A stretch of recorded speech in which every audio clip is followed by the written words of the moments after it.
আসসালামু আলাইকুম। নীলা লাইফস্টাইল যে যেখান থেকে দেখছেন আশা করছি সবাই ভালো আছেন। আলহামদুলিল্লাহ আমরাও ভালো আছি। আমি নীলা ইতালি থেকে বলছি। তো প্রতিদিনের মতন আজকেও একটা নতুন ভিডিও নিয়ে হাজির হয়ে গিয়েছি আপনাদের মাঝে। আশা করছি আজকের ভিডিওটাও আপনাদের কাছে ভালো লাগবে। আর যদি ভালো লেগে থাকে অবশ্যই লাইক, কমেন্ট, সাবস্ক্রাইব করে পাশে থেকে যাবেন। আর এই তো এখানে আমি রান্নার জন্য পেঁয়াজটা তেলের মধ্যে ভেজে দিয়েছি। তারপর মসলা যা, যা প্রয়োজন দিয়ে নরমাল যেটা দেই আদা রসুন বাটা, হলুদ ফাঁকি, লবণ এগুলো দিয়ে কষিয়ে নিয়েছি। তারপর এখানে টমেটো দিয়ে দিলাম, একটু কষানো হয়ে গিয়েছে। আর আজকে হলো কি টমেটোটা একটু আনাম রাখারই চিন্তা। সেজন্য গলালাম না একটু আরকি বলকে আসার আগে কষিয়ে তারপর পানিটা দিয়ে দিলাম। তারপরে এই যে এখানে দেখেন এই মাছগুলা দিয়ে দিলাম। এগুলা হচ্ছে ইটালিয়ান কি মাছ যেন আমার মনে নেই। কিন্তু আমি নাম দিয়েছি চাপিলি মাছ, বাংলাদেশের চাপিলি। তো অনেক খেতে ইচ্ছে করছিল বাংলাদেশের চাপিলি মাছটা আমার না খুবই প্রিয়। কিন্তু এখন তো সম্ভব নয় পাওয়াটা। এত দূর দেশে প্রবাস পাওয়া তো অসম্ভব। তো আমরা সুপারমার্কেটে যাওয়ার পরে দেখলাম যে এই মাছগুলা পাওয়া যাচ্ছে ইতালিতে। দেখেন মুখটা অনেকটা চাপিলি চিটাগাঙের চাপিলি মাছগুলো আছে না ওরকমই দেখতে। তো নিয়ে আসছিলাম। একদিন রান্না করে খেয়েছিলাম। অবশ্যই আপনাদের সাথে শেয়ার করেছি। আর এই যে আর কিছু ছিল ১ কেজি নিয়ে আসছিল। তো ১ কেজিতে কিন্তু অনেক মাশাআল্লাহ দিলে অনেক মাছ উঠেছিল। তারপরে যাই হোক এই যে এখানে সেই বাকি অংশগুলো রান্না করে নিলাম আজকে। অনেক ইচ্ছে করছিল যে ধনেপাতা আর কাঁচামরিচ বেশি করে দিয়ে রান্না করব। মরিচ ফাঁকি কিন্তু যেটা লালটা ওইটা এড করিনি। শুধু কাঁচামরিচ দিয়ে রান্না করেছি। তো দেখেন ফ্রেশ জিনিস ফ্রেশই। তো এটা নিয়ে আসছি খাবো ফ্রেশ, ভালো লাগবে। কিন্তু যেই ফ্রিজে রাখলাম এটার স্বাদটাই না অন্যরকম হয়ে গেল। যেদিন ১ম এনে রান্না করেছিলাম ফ্রেশই নিয়ে আসছিলাম। ওইদিন এত ভালো লাগছে ধারণার বাইরে। আলহামদুলিল্লাহ অনেক ভালো লেগেছিল। আর আজকে যে রান্না করেছিলাম তো বেশি আরকি মোটামুটি। তো যাই হোক আলহামদুলিল্লাহ তারপরও তো চাপলি মাছের স্বাদটা পাওয়া গিয়েছে। তারপরে এই যে এখানে দেখছেন হাড়সহ মাংস নিয়ে নিয়েছি। এগুলা দিয়ে হচ্ছে আজকে ইফতারিতে বানাবো হালিম।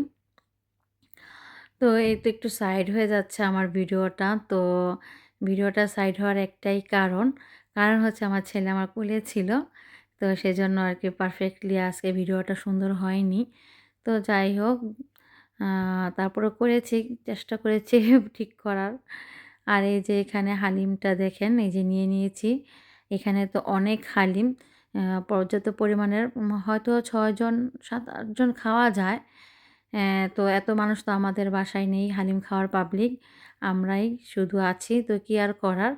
তো এটাকে পুরাটা রান্না করব না। এটা হচ্ছে জাস্ট অর্ধেক নিয়ে নিব। আর সেই পরিমাণ অনুযায়ী কিন্তু আমি গোস্তটাও রান্না বসিয়ে দিয়েছি সামান্য আকারে। আর এই যে এখানে পানিটাও ফুটাতে দিয়ে দিয়েছি। মানে হচ্ছে গরম পানির মধ্যে তো এটা ভিজাতে হয় কয়েক ঘন্টার জন্য। তো আমি কি করেছি আমি একটা চালাকি কাজ করেছি কারণ অনেক সময়ের ব্যাপার আবার আব্দুল্লাহকে কোলে নিতে হয়। আব্দুল্লাহ একটু আছে না যে কিচেনে থাকলে সারাক্ষণ ও এখানেই থাকতে চায়। তো কি করব? তার জন্য আমি আবার একটা কাজ করছি যাতে ঝটপট হয়ে যায়। সেজন্যই এই যে দেখেন এখানে অনেক কিছু মিক্স আছে যেরকম গম, তারপর পোলা চাল, অনেক আইটেমের মুগ ডাল, তারপরে আরও অনেক আইটেমের ডাল এসব দেখলাম। তো গম ছিল, ভুট্টা ছিল, অনেক কিছু ছিল। আর আমি এখানে কি করেছি, এই যে গরম পানির মধ্যে এটা দিয়ে সাথে একটা লাড়া দিয়ে দিয়েছি। তারপরে কি করেছি, একদম এগুলো তো গরম একদম ভলক আসা পানি। যেহেতু আমি চুলার উপরে আবার রেখেছিলাম। চুলার উপরে রেখে একটু ফুটিয়ে নিয়েছি আরকি নিজের সুবিধার্থে যাতে তাড়াতাড়ি হয়ে যায় সেজন্য। আর এই যে এটার মধ্যে আরেকটা প্যাকেট ছিল সেটা হচ্ছে মসল্লার যেটা হচ্ছে মেইন হালিমের ঘ্রাণ এনে দিবে, স্বাদ এনে দিবে। এটাই হচ্ছে সেটা। তো এই যে হালিম মিক্স পাউডার স্পাইসি আরকি। এটা একটু ঝালও, আমি কিন্তু একটুও ঝাল দিইনি কিন্তু এটার কারণে হালকা, হালকা ঝাল লেগেছে। তো এই যে মসলাটা দেখেন আমি কি একটু সামান্য আদা রসুন দিয়েছি, একটু পেঁয়াজ দিয়েছি, একটু গরম মসলা, এলাচি দিয়েছি আর কিচ্ছু না। এই যে দেখেন একেবারে কম, আবার তেলও দিতে চাইনি কিন্তু পরে দেখলাম যে লেগে যাচ্ছে তারপর একটু তেল দিলাম কিন্তু গোস্ত থেকে তেলটা উঠেছে। তো যাই হোক আর ওই যে ওইখানে কিন্তু আমার দেখেন একদম এটা খিচুড়ি হয়ে গেছে এরকম একটা অবস্থা যাই হোক। তো একটু আমি আরেকটু বেশি পানিতে যদি এটা ফুটিয়ে নিতাম, গোস্ত হতে থাকতো ওই চুলায়। আর আমি এখানে পানি বেশি দিয়ে একদম একটু আরকি ফুটিয়ে নিলে ভালো হতো, ঝটপট হতো। তো যাই হোক প্রথম অবস্থায় বুঝতে পারি না, আরেকদিন যদি করি এরকমইভাবেই করব। আর পেঁয়াজের বেরেস্তাটাও বানিয়ে নিচ্ছি। আর দেখলাম তো এদেশের পেঁয়াজে নাকি বেরেস্তা হয় না, বা আমি শুনছি আরকি আ বাংলাদেশের মতো হয় না, কিন্তু ঠিক আছে। কিন্তু খুব ভালোই হয়, খারাপ না। আমি পরবর্তীতে অনেক পেঁয়াজ যখন আমি ফ্রি থাকবো কেটে বেরেস্তা বানিয়ে নিব। কারণ দেখা যাচ্ছে সবসময় তো বানানো যায় না। দেখেন কত সুন্দর হয়েছে। আর অনেক মোচমোচা হয়েছিল। তো যাই হোক এখানে কিন্তু আমার গোস্তটা রান্না হয়ে গিয়েছে। আর আমি মসলাটা দিয়ে দিয়েছিলাম। দিয়ে ৫ মিনিটের মতন আরকি রান্না করে তারপরে এখানে দিয়ে দিয়েছি সেই যে যেটা খিচুড়ি হয়ে গেছে আরকি খিচুড়িই বলা যায়। যেহেতু চাল-ডাল সবকিছু দেওয়া আছে, পুষ্টিকর খাবার।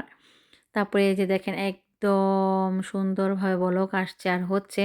তারপর তো ঝটপট রান্না করে ফেলেছি। আমার ছেলে ঘুমিয়েছিল। আর দাঁড়িয়ে থেকে নাড়াচাড়া করতে হয়। আর বাড়িয়ে দিলে তো অনেক ফোটে। তো যাই হোক আর কমিয়ে দিলে নিচে বসে পড়ে। কি যে একটা জ্বালার মধ্যে ছিলাম, রান্না করতে নিয়ে আমি বিপদে পড়ে গিয়েছি। আবার ছেলেকে একা ঘরে রাখতে পারছিলাম না। এই যে দেখেন আমার কুড়মুড়ে সেই বেরেস্তা আর এই যে এখানে হালিম, সাথে ছিল বেলের শরবত আর ছিল পানি, ১ বোতল পানি। তো ১ বোতল তো খেতে পারব না, এখান থেকে ঢেলেই খাবো। আর নিয়েছি সালাদ, আদা কুচি, পেঁয়াজ কুচি, তারপরে শসা কুচি, নাকি সালাদের মধ্যে আরকি যা থাকে লেবু। এই লেবুটা ছাড়া তো হালিম একদম অসম্পূর্ণ আরকি, এগুলা যা নিয়েছি এগুলা ছাড়া আরকি অসম্পূর্ণই বলা যায়। আর ধনেপাতা নিয়েছিলাম, এগুলা ছাড়া তো হালিম মজাই লাগবে না। তো এগুলা ৫ টা পুরা মিল করতে পারি নাই দেখে, বা মনেও থাকে না, খাওয়া হয়নি। এই হালিমটা অনেকদিন যাবতে আমাদের ঘরে ছিল। তো কি আর করা, আজকে ফাইনালি ইফতারিতে বানিয়ে নিয়েছি। আলহামদুলিল্লাহ অনেক মজা হয়েছিল, খুবই ভালো লেগেছে। আর আমার কাছে হালিমটা না বেশি থকথকা ঘন ভালো লাগে না। আমি একটু পাতলা রাখতে চেয়েছিলাম। তো পাতলা রাখতে গিয়ে দেখা যাচ্ছে এখন যত ঠান্ডা হচ্ছে আর ঘন হয়ে যাচ্ছে। তারপরেও খারাপ না। এই থিকনেসটাই ভালো লাগে। আর আমি হাড়টা নিয়ে নিয়েছি। হাড় আরকি হাড়ের সাথে যে গোস্তটা ছিল, আরও এমনিতেও অনেক গোস্ত ছিল। তো নিয়ে নিয়েছি। আর এই যে সুন্দর একটা হালিমের বাটিতে নিয়ে সার্ভ করেছি।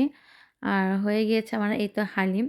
তো অবশ্যই বলবেন কিরকম হয়েছে দেখতে, বা খাওয়ার জন্য। আমার ছেলে কিন্তু আমার পাশে ঘুমাচ্ছিল, উঠে যাবে এখনই। আমি ওর দিকে তাকাচ্ছিলাম আর এই যে পেঁয়াজের বেরেস্তা দিচ্ছিলাম। দেখেন আমার কত ভুল, আজকে একেবারে ভুলে ভিডিওটা শেষ হয়ে গেল। কালকে করেছিলাম, তো আজকে আপলোড দিচ্ছি আমি। সময়ও পাই না। তো যাই হোক আলহামদুলিল্লাহ ভালো আছি অনেক। তো এই যে রোজা রাখছি, খাওয়া-দাওয়ার পরেই আরকি খারাপ লাগে। নয়তো এইভাবে আলহামদুলিল্লাহ খুবই ভালো থাকি। কেন যে এরকম খারাপ লাগে আমি বুঝতেই পারি না। তো যাই হোক এই যে এখন দেখেন খেজুর নিয়েছিলাম আবার, কিন্তু সাথে হয়তো আমি ভুলে গেছি। তারপর দেখলাম কাকা আবার মিষ্টি নিয়ে আসছে। নিচে মিষ্টি বানিয়েছিল। তারপর আমাকে ইফতারি করার জন্য মিষ্টি দিয়ে গেল। আলহামদুলিল্লাহ অনেক ভালোভাবে খেয়েছি। এই যে আমার ছেলে উঠে গিয়েছে অলরেডি। আর আমি এই যে খাচ্ছি হালিম। এত টেস্ট, এত মজা আলহামদুলিল্লাহ কি বলবো, বলে বোঝানোই যাবে না। আমার ছেলে খাচ্ছি খাবেই না। কিন্তু রান্না যতক্ষণ পর্যন্ত করেছি এর আগের থেকেই ঘুর করছে, "খাবো, হালিম খাবো, মা হালিম রান্না করো।" আরকি আমার কাছে এটাই না অনেক ভালো লাগে আরকি। আমার কাছে এটাই ভালো লাগে যে আমার ছেলে বলবে আমি তৈরি করে দিব। চেষ্টা করব, পারি আর না পারি আল্লাহ যতটুকুই পারি। আমার কাছে ভাল লাগে, কিন্তু একটুও খাইনি। আধা চামচও খাই নাই, এরকম একটা অবস্থা। আরকি খাওয়ার চাইতে আগ্রহটাই বেশি আরকি। তো এই যে আমার হালিম ২ বার করে দিলাম আরকি। ১ বার খেয়েছি, আবার নিয়েছি, আবার দিচ্ছি। আরকি এরকম একটা অবস্থা। কারণ ১ম টা তো আমার ছেলে দেখেনি।